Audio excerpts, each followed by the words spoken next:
মাননীয় স্বরাষ্ট্রমন্ত্রী যখন সংসদে এসেছেন 1991 সালে, আর আমি জন্ম হয়েছি 1998 সালে, তো সেই জায়গাতে যদি কনভেনশনাল যে ভুল আছে আমরা সেগুলো সংশোধন করতেও রাজি। কুমিল্লা 4 আসন থেকে নির্বাচিত মাননীয় সংসদ সদস্য জনাব আবুল হাসনাত, আপনি একটি সম্পূরক প্রশ্ন করতে পারেন দয়া করে।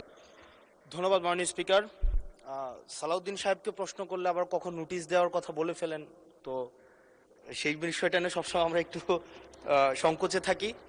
তো আমরা পুলিশ সংস্কার নিয়ে কথা বলছি, পুলিশের সুশৃঙ্খলা নিয়ে কথা বলছি।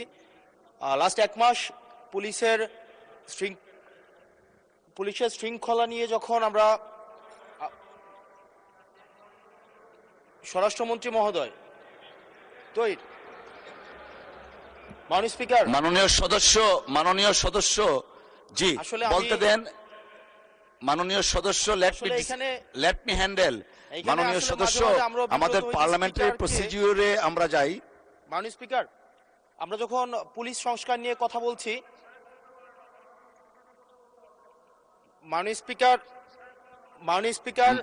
মাননীয় সদস্য আপনি দয়া করে বসুন।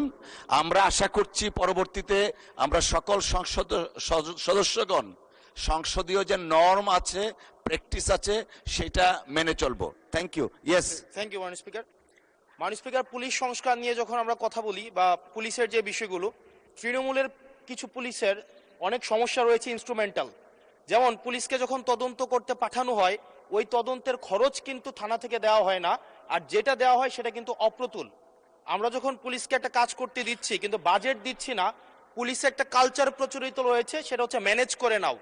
এই ম্যানেজ করতে গিয়ে দেখা যায় পুলিশ দুর্নীতির বিভিন্ন কাজে তারা কনভেনশনালি জড়িয়ে পড়ে। যেমন কিছুদিন আগে আমাদের 26শে মার্চের প্রোগ্রাম হয়েছে, এবং সেটা হচ্ছে সবাই জানে, এই 26শে মার্চের প্রোগ্রামে যে বাজেট দেওয়া হয়েছে প্রশাসনকে, সেই বাজেট এবং প্রোগ্রাম করতে গিয়ে যে খরচ হয়েছে সেটার মধ্যে কিন্তু আনুপাতিক অনেক ধরনের ব্যবধান রয়েছে। তখন যে কাজটা করতে হয়, পুলিশ ব্যবসায়ী থেকে তারপর হচ্ছে তার এলাকার বিভিন্ন প্রতিষ্ঠিত মানুষ থেকে কিন্তু অর্থ উঠাতে হয়।